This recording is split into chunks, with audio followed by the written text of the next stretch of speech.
Hello, this is Margaret again, talking today about wildlife trafficking. Who does it? Who allows it? Basically following the animal poaching trail in Africa and the world.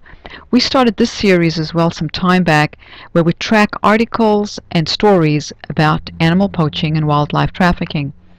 There's an article right here which you can read on our blog, what exactly it is. I think we've got 3 or 4 parts to it, what exactly is animal poaching, and you can go and check that out.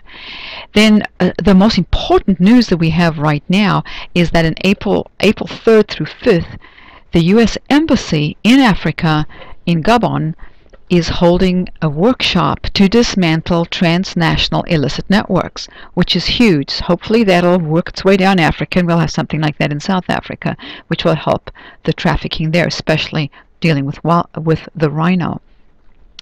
Then there's an article here on the conservation without fences.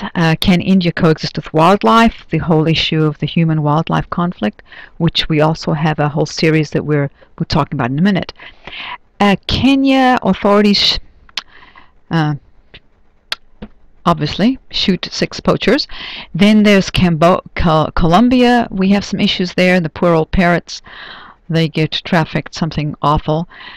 Then we even go to the United States, and we have Virginia, where 2 managers were charged with violating to protect the wildlife.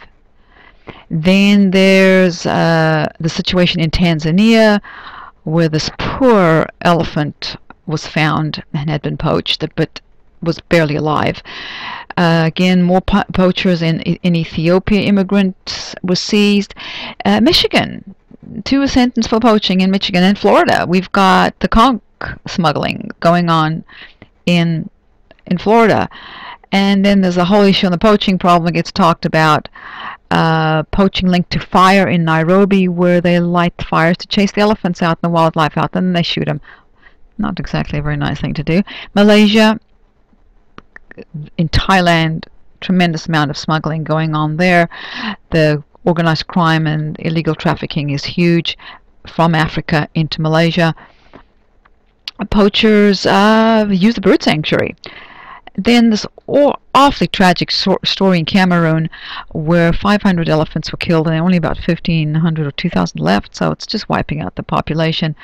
Montana, dealing with some trafficking issues.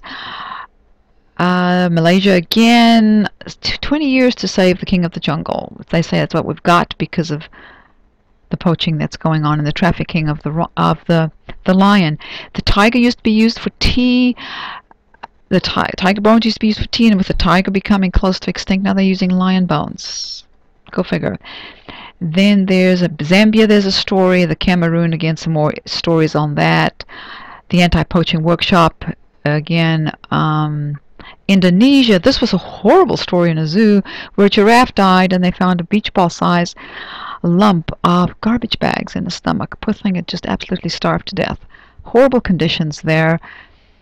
Then there was this great thing done at the Miami Zoo where they were encouraging people who had exotic pets and were having a hard time taking care of them to bring them in at no penalty for adoption.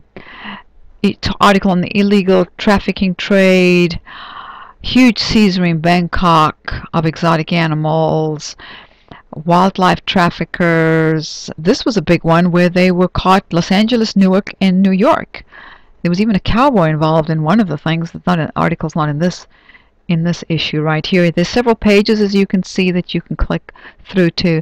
Again, if you want to know more about wildlife trafficking, who does it, who allows it, we'll follow the animal poaching trail for you.